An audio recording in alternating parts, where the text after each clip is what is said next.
Realizar o partido na capital do país. Centenas de pessoas marcharam hoje em Maputo contra lixeiras a céu aberto. A Escola Secundária Noroeste 1 é a vencedora do torneio Engine Basket Interescolar.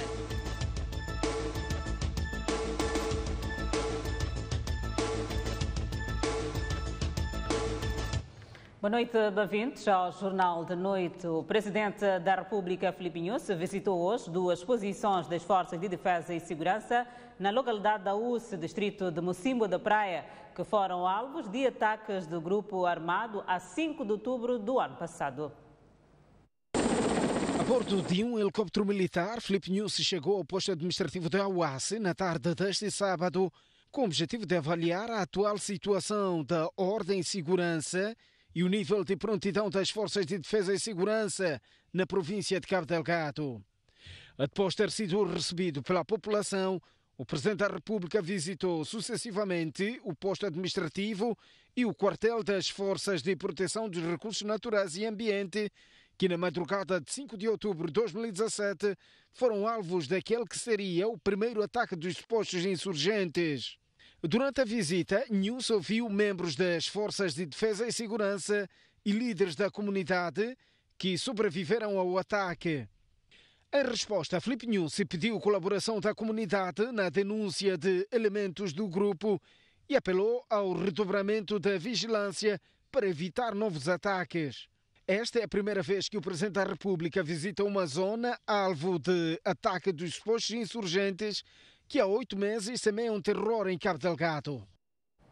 Por outro lado, Filipe Nyusi rendeu homenagem às Forças de Defesa e Segurança pelo trabalho realizado na proteção da população contra os ataques terroristas na província de Cabo Delgado. Excelência, Presidente da República, Comandante-Chefe das Forças de Defesa e Segurança. A homenagem foi prestada na manhã deste sábado no quartel de Moeda, onde o Presidente da República reuniu com as Forças de Defesa e Segurança que estão em Cabo Delgado para garantir a ordem e segurança públicas. Conversei com as populações desta província, sentem-se totalmente protegidos. Naturalmente, os malfeitores que atuam nesses grupos pequenos sempre escapam para ir, para colar, mas tem de estar sob o vosso controle. Então estamos aqui para render a homenagem do trabalho que estão a fazer e trazer a solidariedade de todos os moçambicanos, aqueles que queiram bem do seu povo. Entretanto, para além da proteção, Filipe Nyusi apelou às Forças de Defesa e Segurança para ajudar as populações afetadas na reconstrução das suas vidas. E continuam igualmente a dar o carinho à população. Aquilo que vocês puderem apoiar a população, incluindo para poderem se deslocar de um lado para o outro, ou então da recuperação dos seus bens, é nossa tarefa, é sempre a tarefa das Forças de Defesa e Segurança. Nós, a nível das Forças de Defesa e Segurança, nós, a nível do Conselho Nacional de Defesa e Segurança, já manifestamos a nossa solidariedade e dissemos até o último moçambicano vamos defender. E essa defesa só é feita através de vocês. Nesta cerimônia de homenagem estiveram presentes oficiais, generais, superiores e outros oficiais de diversos ramos das Forças de Defesa e Segurança de Moçambique. A delegação do MDM na cidade de Maputo acusa seus militantes que se juntaram a Renamo na sexta-feira de tentarem desestabilizar o partido. A informação foi revelada hoje durante a cerimónia de empossamento dos membros que vão substituir os que o MDM chama de desertores. Ao todo, são 5 lugares que haviam sido deixados vagos pelos membros que abandonaram o MDM e se juntaram a Renamo na sexta-feira. Trata-se de 4 delegados distritais e o chefe da bancada na Assembleia Municipal da cidade de Maputo, cujos novos membros foram empossados este sábado. Falando na ocasião, o porta-voz do encontro disse que se trata de uma reestruturação do partido contra tentativas de sabotagem. Houve tentativa de sabotagem do partido por alguns quadros que até ontem ainda eram do MDM, da tentativa de destruir o partido. Mas isso não é possível porque as pessoas passam, as instituições ficam. O que aconteceu é que depois que esses companheiros nos deixaram, não despediram, abandonaram, provavelmente esperavam que aquilo fosse o fim do MDM. Antes, pelo contrário, é um renascer, é uma lavagem de mente, é uma purificação do próprio partido ao nível da cidade de Maputo. O que estávamos a fazer agora é reestruturar o partido, indicar novos delegados dos distritos urbanos, são esses que vão levar o barco do MDM à vitória do dia 10 de outubro. Por sua vez, os empossados dizem que o desafio é redobrar esforços para a conquista do eleitorado na cidade de Maputo. De novos chefes da bancada e da bancada do MDM, deve-se esperar muito trabalho. O que aconteceu neste momento foi apenas uma reestruturação na sequência da deserção do chefe da bancada e nada afeta a bancada. A bancada está muito boa, está firme, está rija como uma rocha e recomenda-se. Tem que esperar muito trabalho. Trabalhar sempre, até conseguirmos almejarmos o nosso objetivo, ter a vitória. Estou em condições de mobilizar o eleitorado para as eleições, porque sempre fizemos esse trabalho de mobilização e nós felizmente somos um partido muito acarinhado e a ganhar na cidade de Maputo. Com a saída de Venâncio Mondlane do MDM, que era apontado como cabeça de lista na cidade de Maputo, o partido espera apresentar outro até próxima semana. Várias pessoas marcharam este sábado em Maputo contra a implantação da lixeira a céu aberto e para apelar à gestão sustentável do lixo. O evento realizado contou sobretudo com a presença dos moradores que vivem nas proximidades da lixeira de Ulen e do futuro aterro sanitário de Macamel, na Matola. Com cânticos e dísticos, cujas mensagens são de apelo à gestão racional do lixo, dezenas de pessoas marcharam pelas artérias da capital do país. Esta marcha contou com a participação de jovens, adultos e idosos, com destaque para os residentes dos bairros afetados pela poluição da lixeira de Ulene e dos moradores de Macameli, bairro onde se prevê implantar o aterro.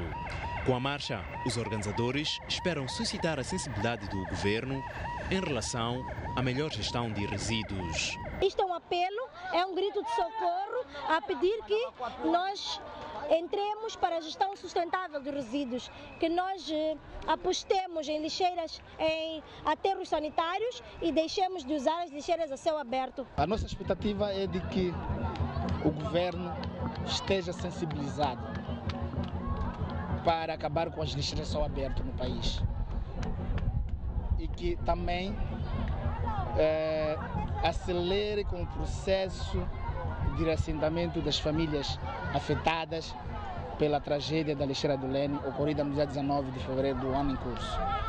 E que esse processo de reassentamento seja transparente, seja condigno e que sejam criadas todas as condições no local de reassentamento. Mais do que responsabilidade do governo, os participantes dizem que é preciso a colaboração dos utentes na gestão sustentável do lixo. Nós viemos manifestar pelos anos que passaram por causa a pedirmos que tinha que encerrar essa lixeira porque um dia havia de matar.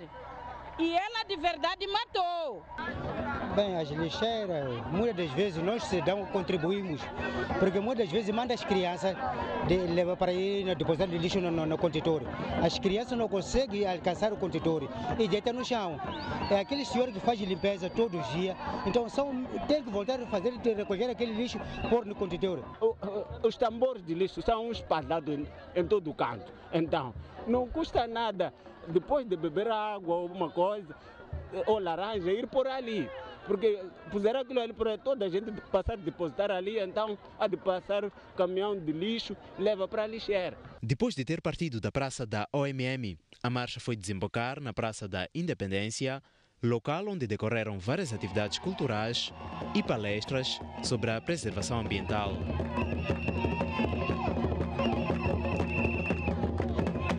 Residentes e comerciantes disputam passeios na cidade de Maputo. A confusão começou quando proprietários de um estabelecimento comercial e de uma oficina decidiram colocar barreiras no passeio para evitar que moradores de um prédio estacionem viaturas no mesmo. Tem indicação de que ainda não é desta. Seguimos com os empresários bancários que queixam-se da falta de condições condignas de trabalho para o exercício das suas atividades. A reclamação é do Sindicato Nacional de Empregados Bancários, que se reuniu este sábado. Foi à margem da sessão ordinária do Conselho Nacional do Sindicato Nacional dos Empregados Bancários que os representantes do sindicato revelaram preocupação em relação às condições de trabalho a que estão sujeitos os empregados bancários.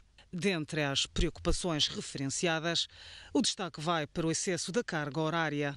Há bancos que ainda estão a atropelar as normas de funcionamento, como manda a lei de trabalho, que são 8 horas de trabalho para os bancos. Nós sabemos que os bancos têm suas políticas internas, mas o horário tem que ser cumprido. As reclamações mais comuns são o excesso de carga horária, sem pagamento de horas extras, falta de alguns meios adequados para o trabalho. Face a estas reclamações, o secretário-geral do Sindicato Nacional dos Empregados Bancários disse que já estão em curso conversações junto ao patronato para melhorar esta situação. A nossa grande luta agora é que, de facto, o patronato possa criar condições para a satisfação do trabalhador. É preciso realçar aqui que, quando os bancos apresentam nos jornais lucros, quem faz os lucros são os trabalhadores. Então, daí que nós, como sindicato, que somos defensores dos trabalhadores, aproximamos o patronato, que é o nosso parceiro, que é para junto tentar ver um meio termo, como é que a gente faz para a satisfação deste trabalhador que é produtor. O encontro vai servir igualmente para a apresentação do plano de atividades e orçamento para 2018. A sociedade civil lançou ontem uma plataforma que permite a interação com as suas congêneres de países pertencentes à União Africana. O lançamento foi feito pelo mandatário da Comissão Econômica, Social e Cultural da organização.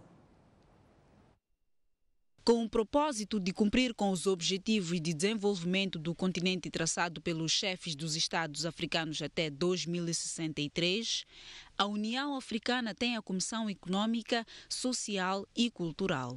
Esta sexta-feira, o mandatário desta comissão para a região austral de África fez o lançamento do capítulo para Moçambique. Os países devem aderir primeiro à plataforma, de forma a criarem o engajamento na União Africana. Só depois disso é que deverão fazer parte da implementação. Agora criou-se há pouco tempo, portanto, a nível da União Africana, que é uma plataforma que vai congregar a sociedade civil, as sociedades civis da União Africana, e nós estamos a lançar um capítulo aqui em Moçambique exatamente para podermos conectar com as sociedades civis de outros países africanos em termos econômicos, sociais e culturais. A sociedade civil desempenha sempre um papel muito importante naquilo que influencia aquilo que são os processos de governação, de formulação de política. Sempre será bem-vinda para o governo, tendo em conta que o governo está a implementar aquilo que são as decisões da União Africana. O subsetor de caju espera até 2020 processar cerca de 80 mil toneladas de castanha de caju. Para fazer face a este desafio, as entidades estão a implementar várias medidas, tais como a produção e distribuição de mudas de cajueiros. Os dados foram anunciados esta sexta-feira, último dia da reunião nacional do subsetor do caju, na cidade de Machixe, província de Inhambane, cujo objetivo era fazer o balanço da campanha passada e planificar a presente campanha 2018 e 2019. O encontro juntou cerca de 80 delegados de vários setores, desde técnicos da agricultura aos exportadores. Apesar de ter-se ultrapassado a previsão da comercialização da castanha de caju, o setor reconhece que a última campanha não foi melhor que a do período 2015-2016, devido aos seguintes fatores. Estamos recordados que aqui a província de Inhambane sofreu com o ciclone Dineo e perdeu cerca de 30% do seu cachoal.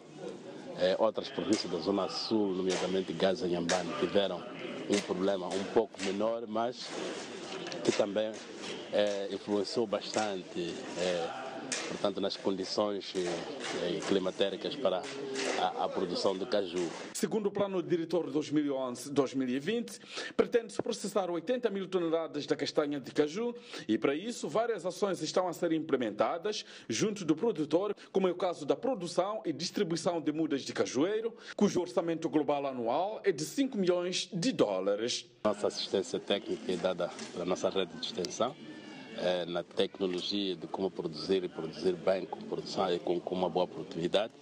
O outro incentivo é a muda, que é subsidiada, nós produzimos mudas. Só para ter uma ideia, nós gastamos por ano cerca de 2 milhões de dólares. Também estamos a subsidiar os químicos para tratamento das pragas e doenças. Gastamos por ano acima de 3 milhões de dólares na aquisição de químicos que são importados. O país, infelizmente, ainda não produz. Então, são vários subsídios que nós estamos a dar ao produtor. Esses são os principais. Atualmente, cerca de 19 mil pessoas estão empregues na indústria do caju e outros trabalhos ligados ao setor, uma das maiores fontes de receitas do país. Convido-lhe a um breve intervalo. Voltamos dentro de instantes. Até já. Volta ao Jornal da Noite. Continuamos a trazer as notícias. Cerca de 50 crianças abrilhantaram a segunda gala do Moz Kids Talent nas categorias de canto, dança, instrumentos, teatro e poesia. O programa será transmitido este domingo a partir das 13h30. Este é o ambiente que se vivia nos bastidores, momentos que antecederam as atuações. Nervo, ansiedade e confiança. Me sinto muito ansiosa. Vamos fazer o público vibrar. Como é que te sentes? Estou um pouco nervosa, mas estou pronta. Uma abertura em grande marcada pela atuação dos concorrentes para a categoria de dança. A dupla Isabela e Inushka apostou no número tradicional.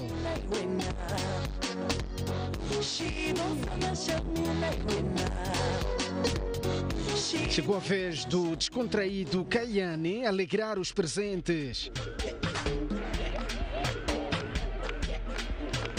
Na categoria de declamação, sentimentos, rimas, riquezas e belezas de Moçambique e de África dominaram as poesias dos pequenos. Reinventa ainda, craveirinhas, malangatanas, o doce das suas miçangas. Os mais novos despertaram craveirinha, expressaram sonhos e até emoções. Somos saudades do povo moçambicano. Verde, carminha, azul e violeta. E nós, marchando no Planalto, seguindo sempre para além. Nos instrumentos, Fernando, com recurso a um piano, embalou os presentes numa música evangélica.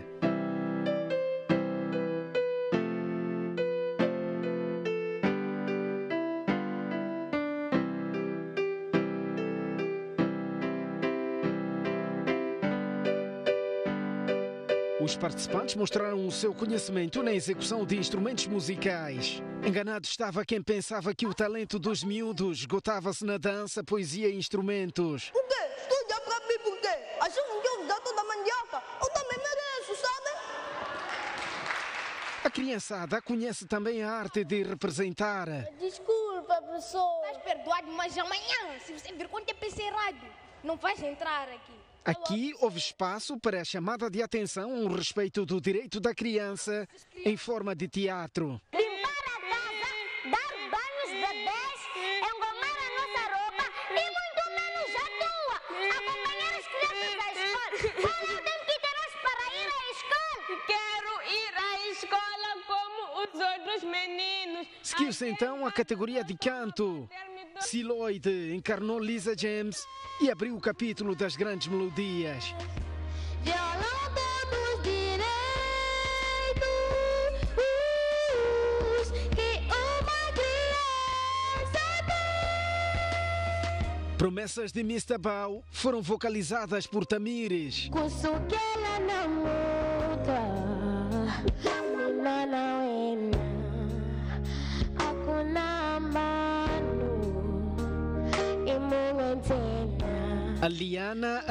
Liana. Esta miúda arriscou dar voz a Whitney Houston e não era para menos.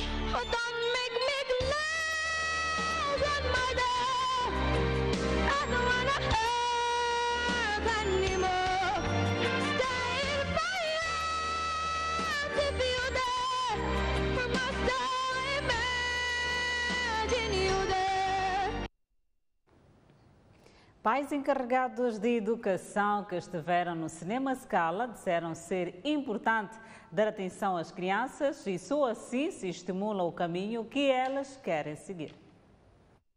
É aquilo que dizia o saudoso Samora Machel, as crianças são as flores que nunca murcham e nós como pais temos esta responsabilidade de zelar por elas, cuidar delas, levá-los a esses eventos. E para os que não puderam cá trazer as crianças e até já aproveitar esta oportunidade para dizer que tragam seus filhos para cá, para que as crianças possam conviver com as outras e isto é muito bom. Muito bom.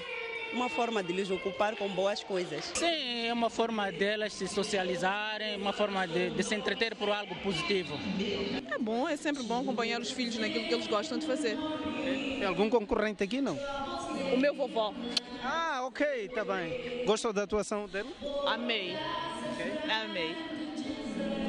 És dupla do momento. A não perder, amanhã a partir das 13h30 na STV. Seguimos com a turma Tudo Bom, já são conhecidos os representantes da Zambésia, fase regional centro. A Escola Secundária Eduardo Mondlane venceu nas categorias de Olimpíadas Académicas, Canto e Representação. 25 de setembro e a dança venceu a Escola Secundária Geral de Quelimane. No canto, venceu o Chifão do Bene, representante da Escola Secundária 25 de setembro.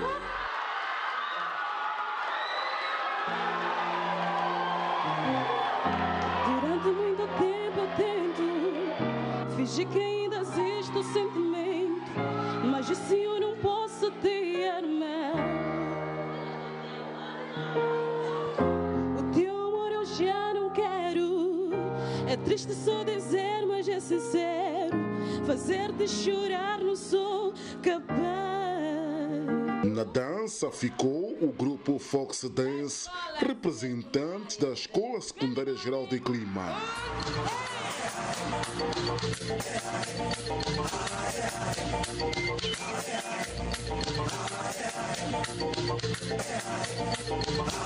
Na categoria de representação ficou Borges Namelo, representante da Escola 25 de Setembro. Mas mãe, dizias que eu era um acidente, consequência da união de adolescentes, mas não passava pela sua mente que a semente eu era de Deus um presente, mãe. Já Olimpíadas Académicas ficou a Escola Secundária Eduardo Mondlane.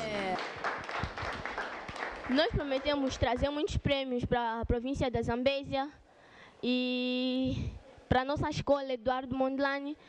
O que as pessoas podem esperar de mim é que eu vou dar o meu melhor e vou desempenhar-me mais e representar muito bem a minha província e vou dar todo o meu melhor do meu dom. Bom, nós nos sentimos muito felizes por representarmos a província da Zambésia e prometemos, quando chegar lá, dar o nosso máximo para podermos também ganhar. Que o final parecia não ter vitória, mas para mim a vitória parecia ter um final. E peço que os outros devem esperar melhor de mim, porque eu vou fazer sempre o meu melhor. Eu vou te dar amor até dizer. A fase regional centro do casting Vodacom Turma Tudo Bom terá lugar na cidade da Beira no mês de agosto. Que magoar-me, entende, por favor. Vou assumir ser feliz. O casting realizado em Quelimane registrou muita aderência de jovens estudantes. Aliás, o júri teve muitas dificuldades de selecionar os representantes da província. Foi um concurso mais super renhido. Tivemos bons concorrentes no canto, na dança. Não foi fácil, mas os que saíram, garanto-vos que são os melhores. Sim, a dança, por exemplo. Deixou-me um pouco embaraçoso, mas por questões de técnica dos dançarinos, dos concorrentes nesse caso, eles mostraram-se muito bem. Eu fui tirar só os pontos, simplesmente os técnicos que eles traziam, porque eram bons, não é? No princípio, o casting correu muito bem. Todos os candidatos tiveram em boa performance. Entretanto, como não podiam passar todos, passaram os melhores entre os bons. É preciso estudar muito bem, o que eles que fazem e melhorar, dar outras maneiras de apresentação. A nossa avaliação é positiva. Pela primeira vez tivemos a participação de mais de 9 escolas. Para nós é um motivo de satisfação, porque demonstra claramente que os estudantes têm vindo a acompanhar atentamente o projeto Vodacom Turma Tudo Bom. Bom, num processo deste não há vencedores e vencidos. Para os estudantes que não conseguiram passar para a outra fase, a nossa recomendação é que comecem a preparar-se desde já, porque próximo ano tem mais uma edição do projeto Vodacom Turma Tudo Bom. E na página internacional, depois da sua eleição em agosto de 2017 para o cargo de presidente de Angola, João Lourenço poderá agora chegar à presidência do partido MPLA. Lourenço foi aprovado ontem por aclamação como candidato a presidente do partido. A informação consta de um comunicado da terceira sessão extraordinária do Comitê Central, realizada sob orientação do atual presidente do MPLA, José Eduardo dos Santos. Assim, João Lourenço deverá ser eleito presidente do partido no 6º Congresso Extraordinário do MPLA, a acontecer a 8 de setembro próximo. O Comitê Central do partido considera que a transição política na liderança do partido deve continuar a decorrer no ambiente de perfeita harmonia, de modo a que se reforce a unidade e coesão no seio do partido. A realização do 6º Congresso Extraordinário do MPLA constitui, pois, um momento sublime de congregação da família MPLA, onde os delegados participantes ao evento, em representação de todos os militantes, reafirmarão o desejo em apoiar-se à nova liderança do partido, visando os desafios do presidente e do futuro, refere o comunicado. O Comitê Central manifestou ainda reconhecimento a José Eduardo dos Santos pela forma como dirigiu os destinos do MPLA e do país durante os últimos 39 anos, particularmente aos processos de paz e reconciliação nacional, e pela forma como tem estado a conduzir processos de transição política. A Justiça brasileira voltou a negar o pedido de liberdade de Lula da Silva. O ministro do Tribunal Federal, Alexandre de Moraes, decidiu também rejeitar outro pedido para que o recurso seja julgado pela segunda instância do tribunal. Lula da Silva voltou a ver a justiça brasileira negar-lhe um novo pedido para ser libertado. Por outro lado, o Supremo Tribunal Federal entende que o recurso de Lula da Silva deve ser julgado pela terceira instância. A defesa do antigo presidente esperava conseguir uma decisão semelhante à que foi tomada em relação ao antigo ministro José Dirceu, que viu à segunda instância suspender a execução da sua pena. Em decisão devidamente fundamentada no regimento interno, o ministro relator submeteu o julgamento ao plenário da Corte, diz Alexandre de Moraes, justificando a recusa para que o processo seja julgado pela segunda instância do Supremo Tribunal. Moraes considera que o plenário do Supremo Tribunal Federal, que é a terceira instância, é o órgão adequado para a solução de casos. Lembre-se que Lula foi condenado a 12 anos e 1 mês de prisão na sequência do caso da Lava Jato e encontra-se a cumprir a pena desde o dia 7 de abril passado. Convido a um breve intervalo, mas antes a previsão do estado do tempo para amanhã. Para a zona sul do país, Maputo 33 de máxima, 16 de mínima, Xai-Xai 29 de máxima, 16 de mínima, Inhambane 27 de máxima, 18 de mínima. Seguimos para a zona centro do país, Beira 27 de máxima, 17 de mínima, Quelimane 27 de máxima, 16 de mínima, Chimoio 25 de máxima, 10 de mínima, Tete 30 de máxima, 18 de mínima.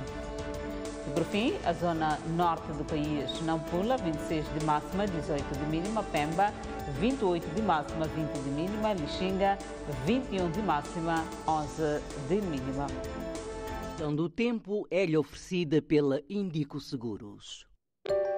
Página internacional. Um ataque ao jornal norte-americano The Capital matou 5 pessoas, entre elas 4 jornalistas e um colaborador. Donald Trump reagiu ao ataque, diz que o mesmo chocou a consciência dos Estados Unidos. O ataque ocorreu na quinta-feira em Maryland, perto de Washington, e além de matar 5 pessoas, feriu outras 2. E ontem, sexta-feira, mais de 1000 pessoas saíram às ruas para marchar em memória das vítimas. A polícia acredita que o atentado era premeditado, até porque o suspeito, Gerald Ramos, tinha uma relação antiga com o jornal.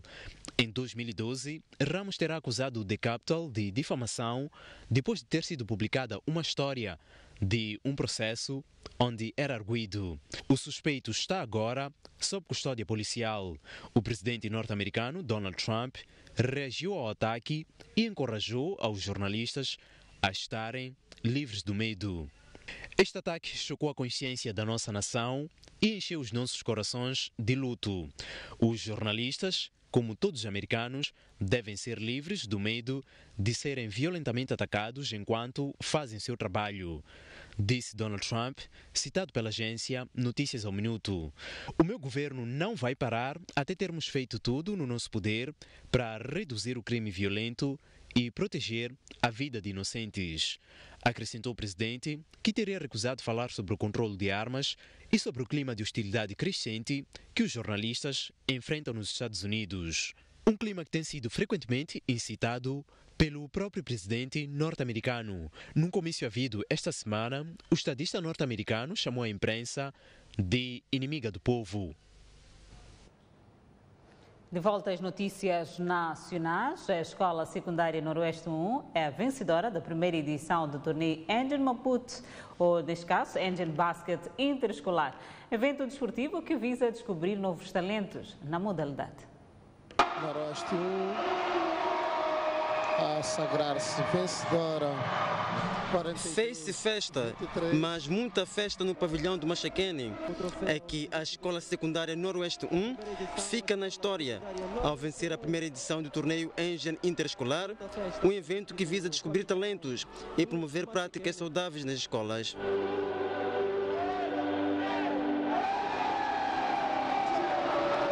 O evento contou com a presença de Ana Flávia Azinheira, vice-ministra da Juventude e Desporto, Teodomiro Sarmento, diretor-geral da Engine, representantes do governo da cidade de Maputo e da Associação de Basquetebol.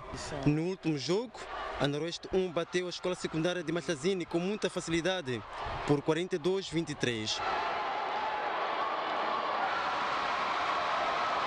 Na cerimônia de consagração das melhores equipas da primeira edição do torneio, os meninos e meninas mostraram que, além do basquete, também entendem de cultura.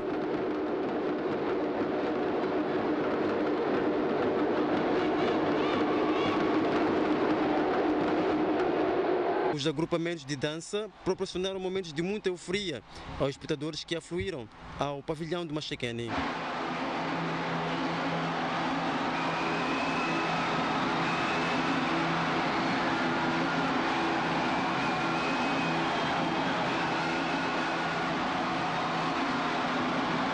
Na qualidade de vencedor da prova, a Escola Secundária Noroeste 1 recebeu a taça, medalhas, material escolar e certificado de participação. Na segunda posição ficou a Escola Secundária Armando Emílio Guebuza, que também recebeu taça, medalhas e certificado de participação. Já a Escola Secundária Francisco Manhanga terminou o torneio na terceira posição. Treinamos bastante, bastante mesmo. Segunda a sexta treinar. Exatamente isso. É de jogar, representar a seleção moçambicana, viajar, jogar fora. O que achou deste torneio?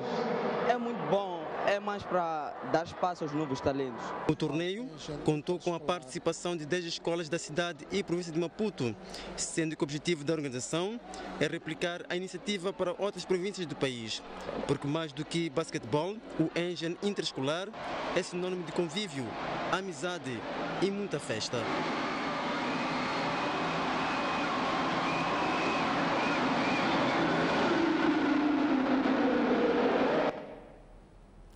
A Engine mostrou-se satisfeita por contribuir para a massificação da modalidade e por proporcionar uma ocupação saudável aos alunos.